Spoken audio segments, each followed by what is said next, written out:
There's no feeling more intense than starting over.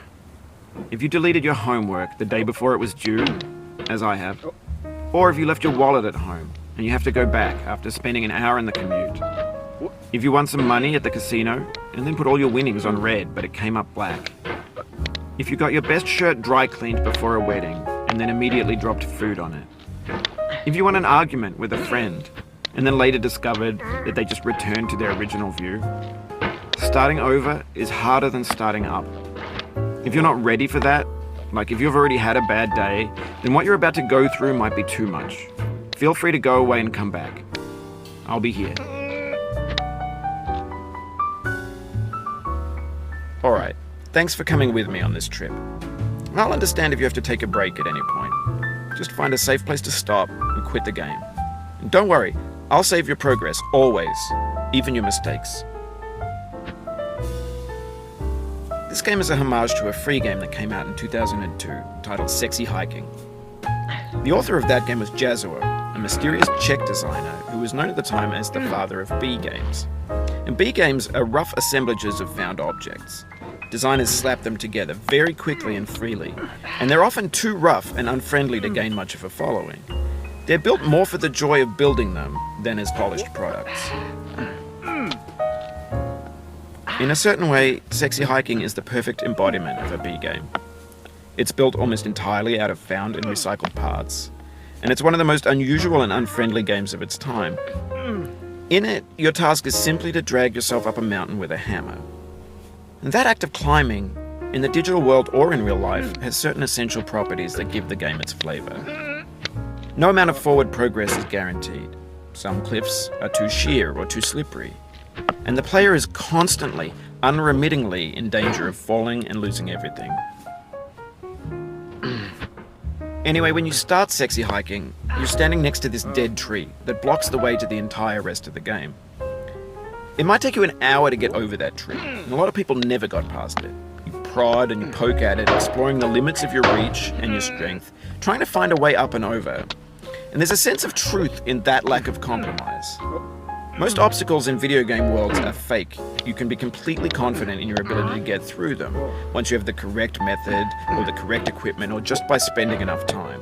In that sense, every pixelated obstacle in Sexy Hiking is real.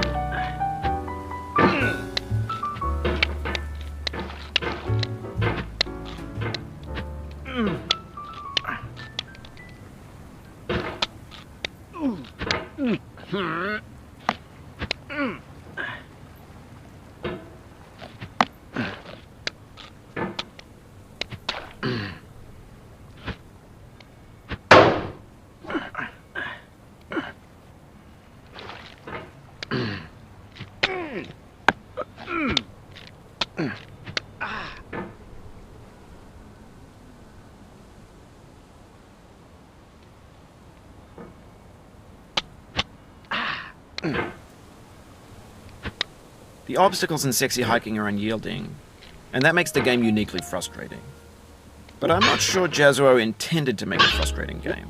The frustration is just essential to the act of climbing, and it's authentic to the process of building a game about climbing. A funny thing happened to me as I was building this mountain. I'd have an idea for a new obstacle, and I'd build it, test it, and it would usually turn out to be unreasonably hard. But I couldn't bring myself to make it easier.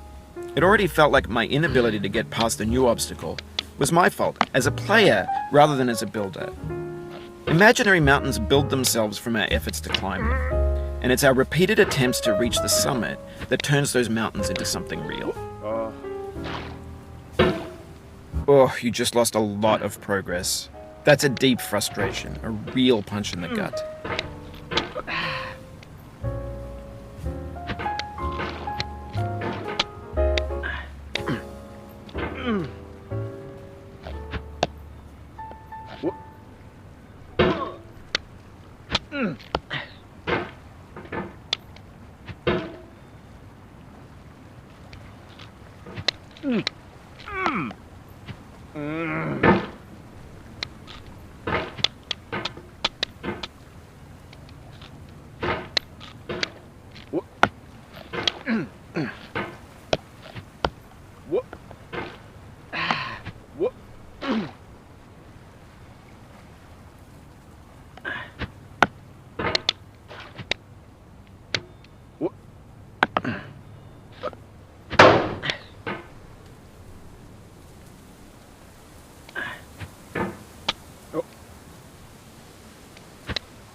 Oof, sorry about that.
When you're building a video game world, you're building with ideas.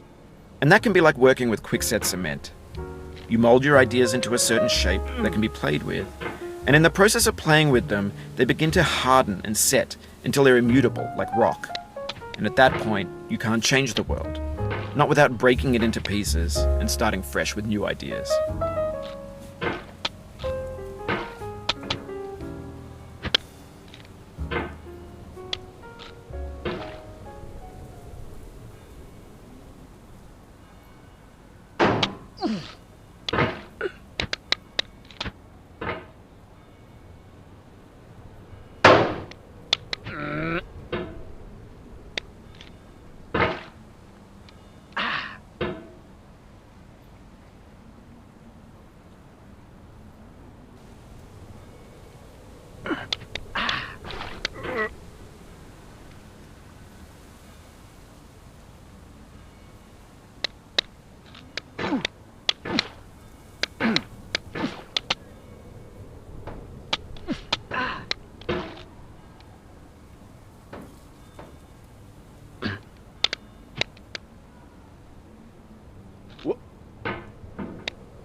For years now, people have been predicting that games would soon be made out of prefabricated objects, bought in a store and assembled into a world. And for the most part, that hasn't happened, because the objects in the stores are trash. I don't mean they look bad or that they're badly made, although a lot of them are. I mean they're trash in the way that food becomes trash as soon as you put it in the sink. Things are made to be consumed and used in a certain context, and once the moment is gone, they transform into garbage. In the context of technology, those moments pass by in seconds. Over time, we've poured more and more refuse into this vast digital landfill that we call the internet. It now vastly outnumbers and outweighs the things that are fresh and untainted and unused. When everything around us is cultural trash, trash becomes the new medium, the lingua franca of the digital age. And you can build culture out of trash. But only trash culture. Be games, be movies, be music, be philosophy.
Oh, it happened again.